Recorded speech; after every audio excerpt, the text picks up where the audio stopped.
Why does a Paris cafe feel so different from a Tokyo cafe when the latte is the same? Or how come a TikTok trend totally blows up in Brazil but barely makes it to Berlin? It's that moment when you see something and go like, wow, I love it. Aesthetic intelligence isn't about what looks pretty. It's about what inspires you, what makes you move, what makes you feel this is so me. You look at something and go like, oh, I love this.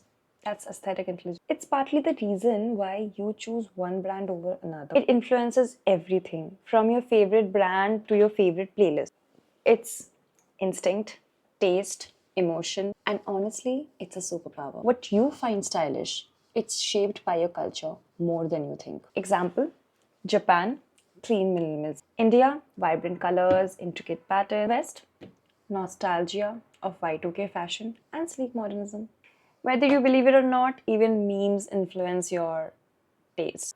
So if your algo is shitty,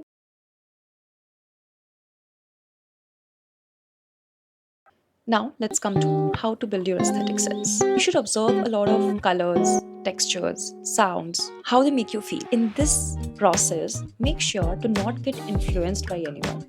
Sometimes I see people have a taste, but that's a borrowed taste, and honestly, that will not create a vibe. If you are in a creative profession, that this is very important for you. You have to find your own voice, your own style, and that will happen once you start trusting yourself. But if your voice is shit, listen to your manager. Collect inspo. Build a mood board. Like Pinterest is the best. I can't do it without a mood board. What am I feeling? What am I doing? I cannot write a copy without imagining what the final creative is gonna look like. That's just poor copywriting, right?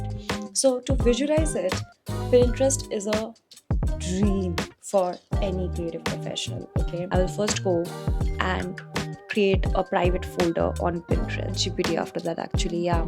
I'll prompt ChatGPT to give me 100 keywords for a brand in certain consumer segment, and the brand's name. If you have a website, put that also.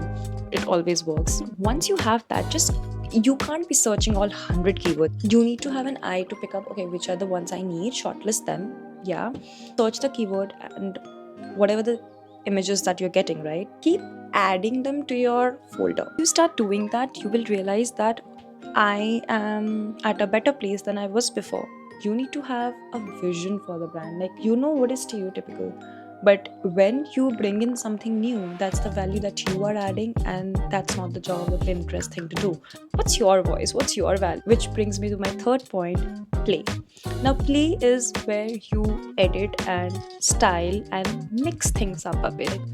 What can you give birth? Imagine a coffee brand with retro cosmetic like angle. It's 2025 and all coffee shops look alike. Show me something fun now. Like, coffee is a lifestyle, it's a part of pop culture, it's a part of a new generation. Let's push that topic aside for today. The fourth point, it's my favorite. Ask what people want. Don't assume. As a creative professional, you are not allowed to assume. Never. You need to ask what people want clearly, right?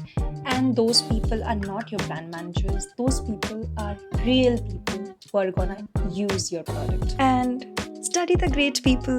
Learn from those who have done it for a while. If you don't have a mentor, get one. If you're a creative professional, you need a mentor. If you don't have one, you need one. You can't be a creative without a mentor.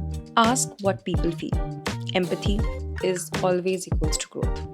If you're an empathetic person, there is no one stopping you from growing in your career as a creative. And last but not the least, why does an aesthetic sense matter so much?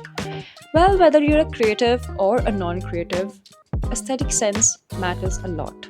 Like I said before, it's honestly a superpower. You just don't realize it yet because you have none. That's why. In a globalized world, trends travel fast. When you have an aesthetic sense, you are choosing carefully what are you interacting with.